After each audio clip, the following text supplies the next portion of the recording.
Halo, perkenalkan, nama saya Muhammad Fatur Rizky. Di sini saya akan menjelaskan terkait dengan penanganan luka gores dan juga luka sayat pada korban, di mana studi kasus pada kali ini adalah ditemukannya satu luka gores di bagian siku bagian kanan, kemudian luka sayat dengan lebar 0,3 cm dengan panjang 3 cm di lengan bagian bawah, dan yang ketiga ada luka gores di bagian pelipis kanan.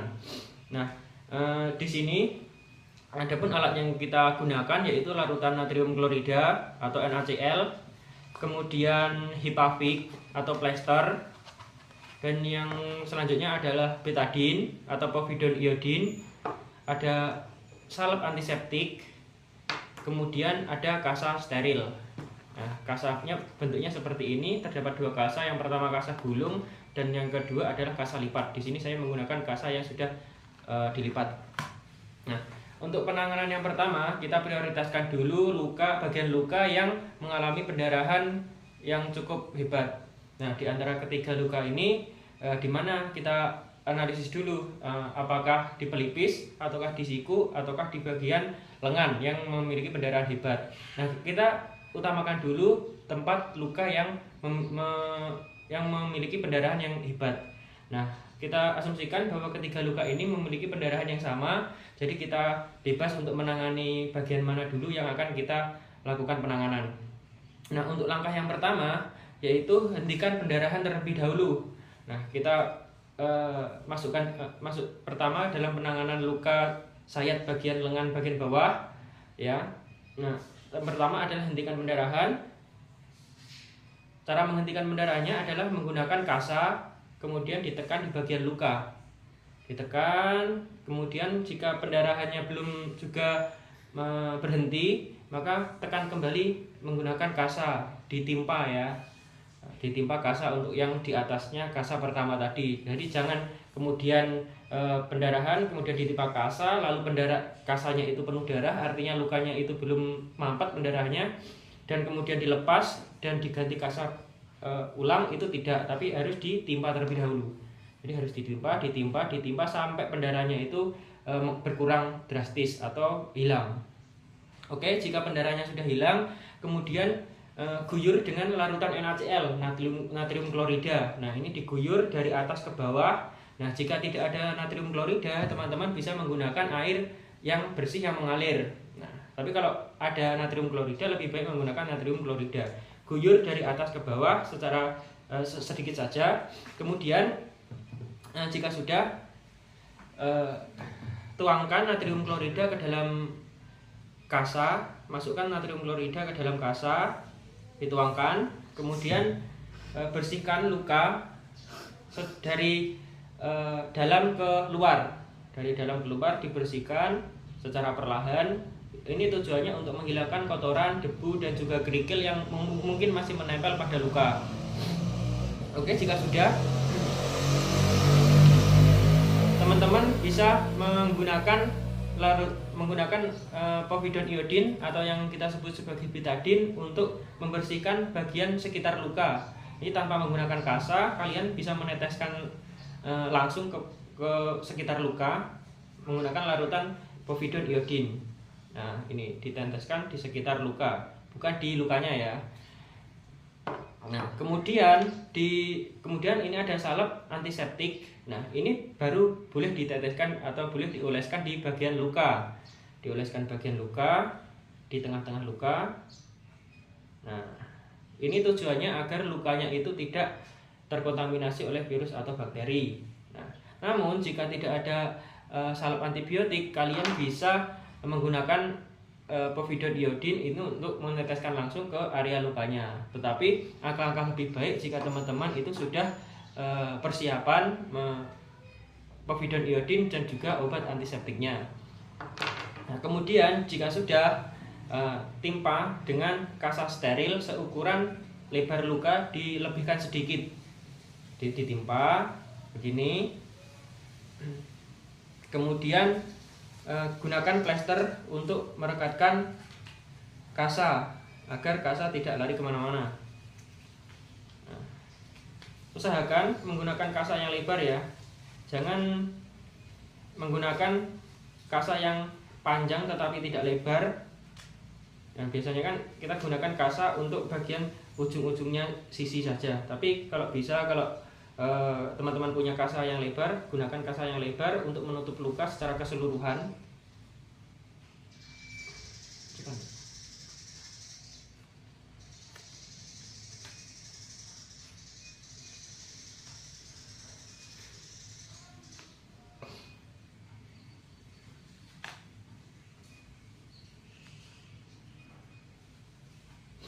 Nah, jadi dari keempat sisinya ini sudah tertutup dengan kasa, sehingga potensi untuk debu masuk, kemudian air ketika kita mandi itu akan berkurang.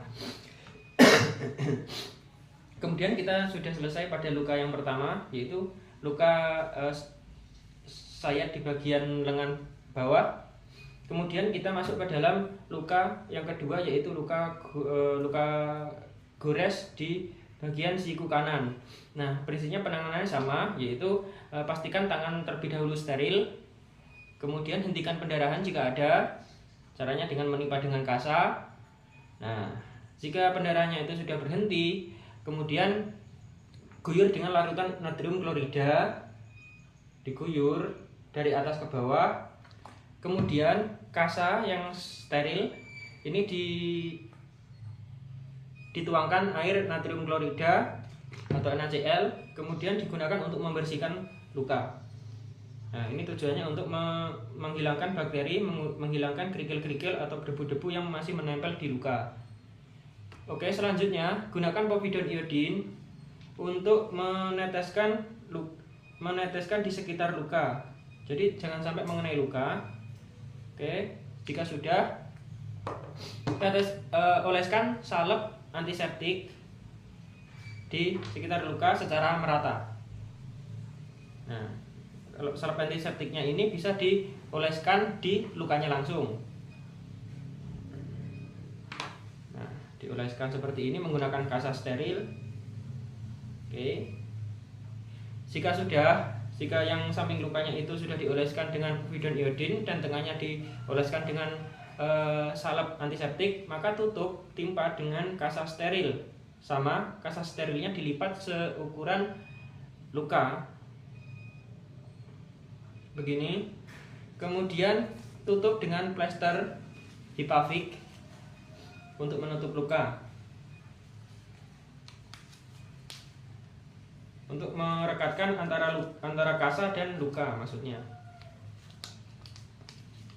Nah. Oke.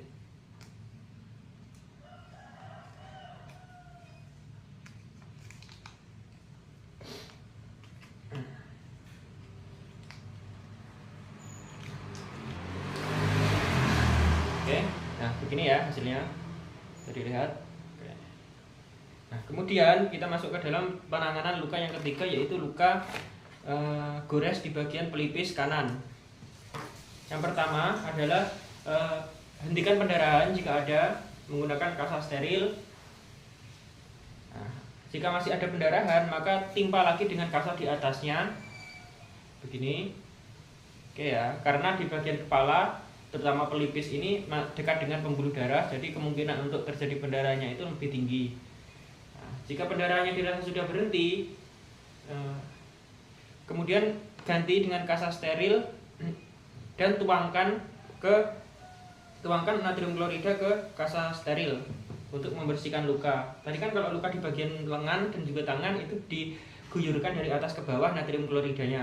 Tetapi ini langsung ke kasa steril, natrium kloridanya dituangkan ke kasa steril, karena tidak mungkin jika kita tuangkan begini, nanti airnya akan kemana-mana begitu. Nah, ini posisi kasa steril sudah dituangkan natrium klorida. Kemudian dibersihkan secara pelan saja dari dalam keluar secara melingkar. Oke. Jika dirasa sudah bersih, teteskan dengan povidone iodin di sekitar luka, sama seperti penanganan luka yang bagian lengan dan juga siku. Dan yang kedua adalah oleskan dengan krim antiseptik. Pastikan tangan sudah bersih ya. cara oleskannya begini, ceratkan dengan di sekitar luka, kemudian oleskan dengan kasa steril, ya, gitu. Nah, jika dirasa kasanya itu masih sudah kotor, maka ganti dengan kasa baru dan timpa luka gores di bagian pelipis ini menggunakan kasa yang baru. Kemudian siapkan plester hipafik untuk menutup luka.